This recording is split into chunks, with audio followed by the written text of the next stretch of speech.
اعوذ باللہ من الشیطان اللعین الرجیم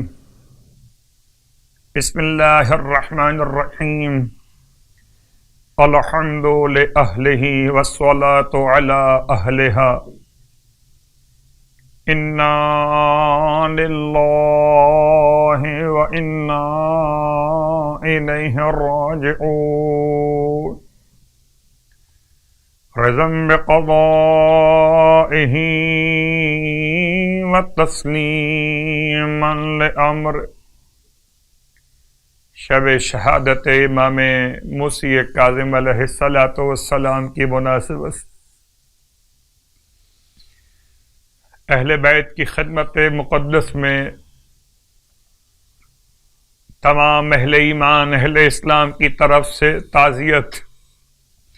اور تسلیت عرض کرتا ہوں۔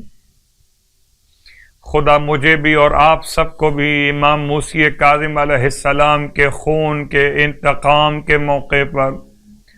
امام منتقم کے غلاموں میں امام منتقم کے ناصروں میں شمار کرے الہی آمین۔ ماہ رجب المرجب ایک ایسا مبارک مہینہ قرار دیا گیا تھا، اس کا احترام زمانہ جاہلیت میں کافر بھی کرتے تھے،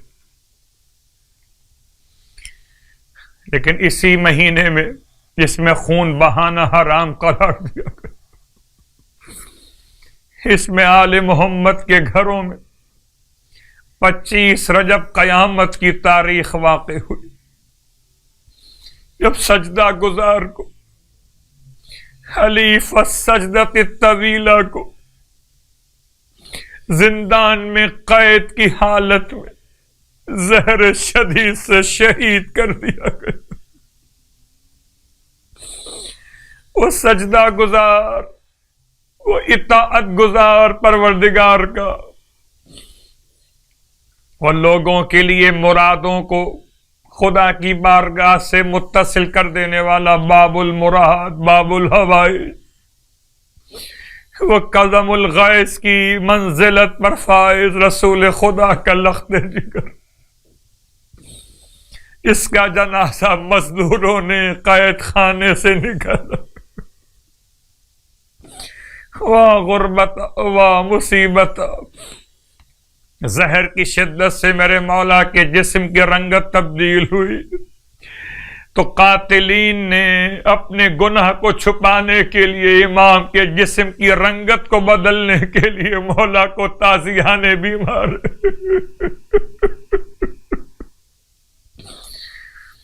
مزدوروں نے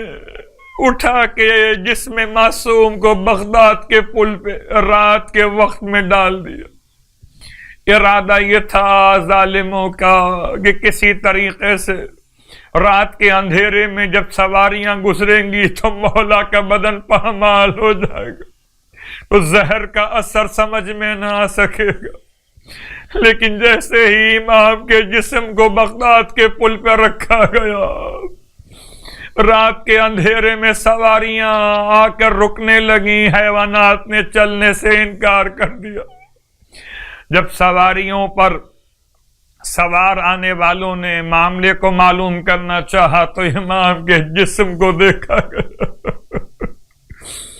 پرسا و تعزیت سے اپنے امام رضا کی بارگاہ میں مولا کس طرح سے اپنے بابا کے جنازے کو کس طرح سے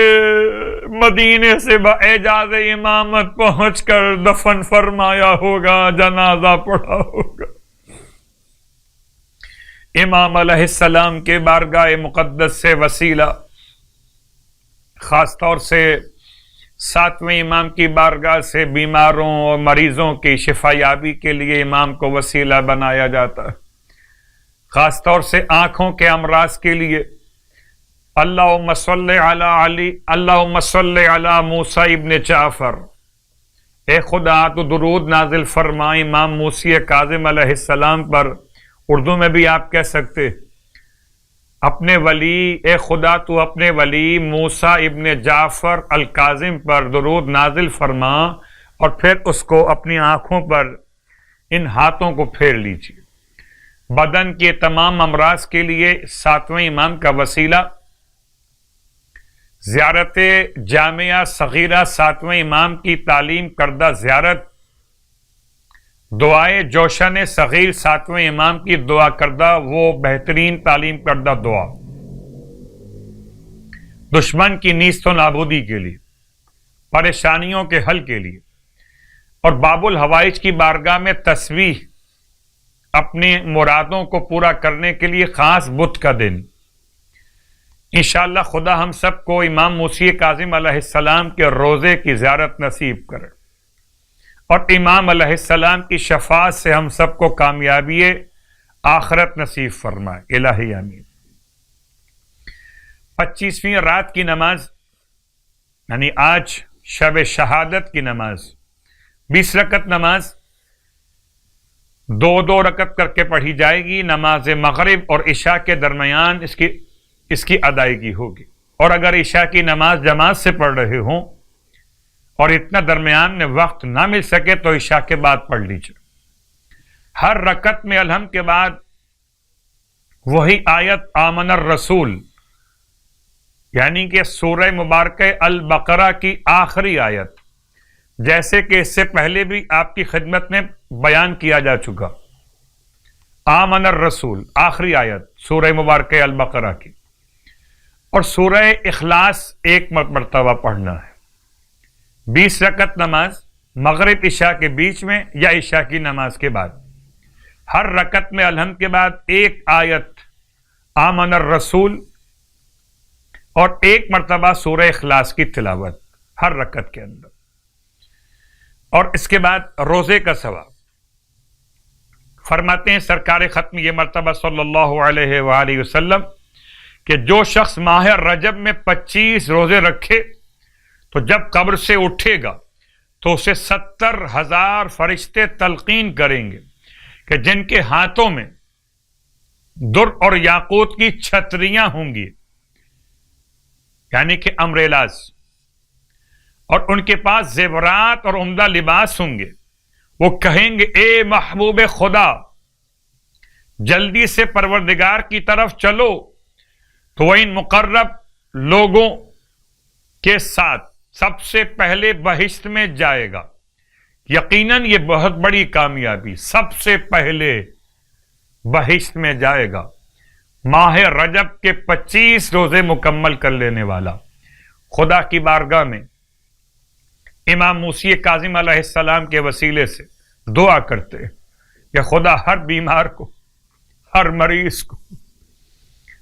بحق امام موسی کاظم علیہ السلام شفائے کاملہ صحت عاجلہ عطا فرمائے، اور امام موسی کاظم علیہ السلام کا واسطہ ہمیں تمام تر عبادات، صیام اور قیام کی توفیقات عطا فرمائے، الہی آمین۔